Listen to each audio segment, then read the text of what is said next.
আসসালাতু আসসালামু আলাইকা ইয়া রাসূলুল্লাহ, আসসালাতু আসসালামু আলাইকা ইয়া হাবিবাল্লাহ, আসসালাতু আসসালামু আলাইকা ইয়া শাফিউল মুযনিবিন, আসসালাতু আসসালামু আলাইকা ইয়া রাহমাতাল লিল আলামিন। নাহমাদুহু ওয়া নুসাল্লি আলা রাসূলিল কারীম। আম্মা বাদ, ফাউযু বিল্লাহি মিনাশ শাইতানির রাজীম। বিসমিল্লাহির রহমানির রহিম। ইন্না আতাইনাকাল কাউসার ফাসাল্লি লিরাব্বিকা ওয়ানহার ইন্না শানিআকা হুয়াল আবতার। আল্লাহর কোরআনে বলছে ইন্না আতাইনাকাল কাউসার, হে নবী আমি আপনাকে কাউসার দান করলাম।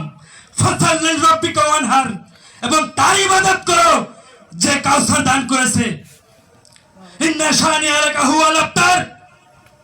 এবং যারা ফাসাল্লি লিরাব্বিকা ওয়ানহার ইন্না শানিআকা হুয়াল আবতার, অর্থাৎ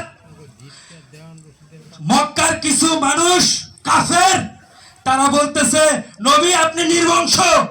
আমার আল্লাহ সাথে সাথে নারাজ হয়ে গেলেন এবং বললেন, হ্যাঁ নবী আপনাকে যে বেজ্জতি করবে তাকে বেজ্জতি করার দায়িত্ব আমি আল্লাহ খোদা নিলাম।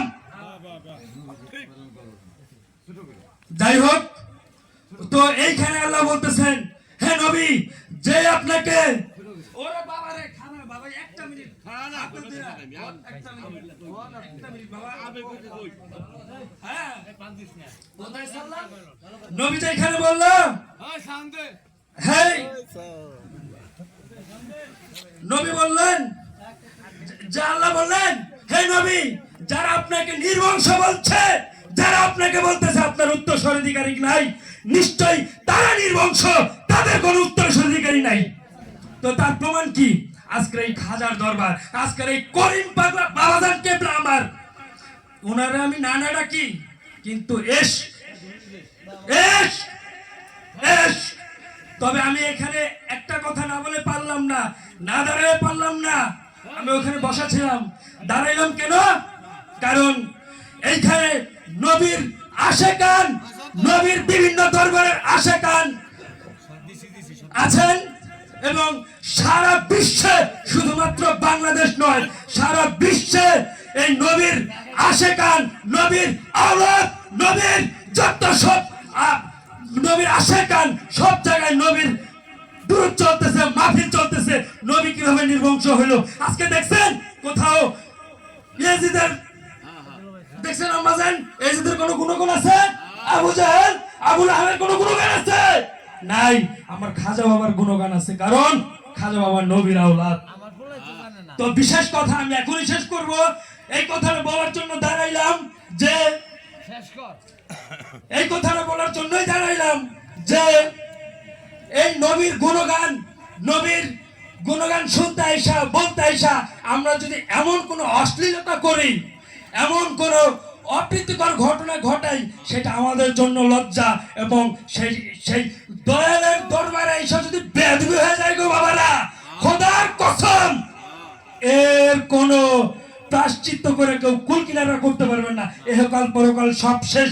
কাজেই আমি বলতে চাই যে একদম নিচু শ্রেণী থেকে সর্বোচ্চ শ্রেণী পর্যন্ত যেই এখানে আসুক, এখানে এসে যেন বসার সুন্দরভাবে পরিবেশ দেখে, বসার সুযোগ পায় এবং অন্তর জুড়ে এই গানকে চাইতে পারে এবং সারা জীবন আল্লাহর ওলির গুণগান গাইতে পারে। আমাদের এই বিপদে খেয়াল রাখতে হবে, এই সমস্ত বেয়াদবি কোনোভাবে বরদাস্ত করা হবে না। কারণ এই দরবার আমার দরবার, খাজা দরবার দরবার আমার দরবার। যাই হোক, এখন এই আমার আম্মা জান একটা অনুরোধের গান করছে। এই গানটা শোনার জন্য আমার বন্ধু এই যে সুজন ভাই, সেই সুদূর সাইনবোর্ড থেকে আসছেন, তার অনেক জন্য দোয়া রইল তার জন্য। যাই হোক, এখন আমার কথা শেষ। আম্মা জান আপনারা আর কে কি করবেন করেন, তবে খুব খেয়াল রাখতে হবে যেন আমরা পরিবেশ নষ্ট না করি। আল্লাহ হাফেজ। আসসালামু আলাইকুম ওয়া রাহমাতুল্লাহি ওয়া বারাকাতুহু। সম্মানিত দর্শক ও শ্রোতা মণ্ডলী,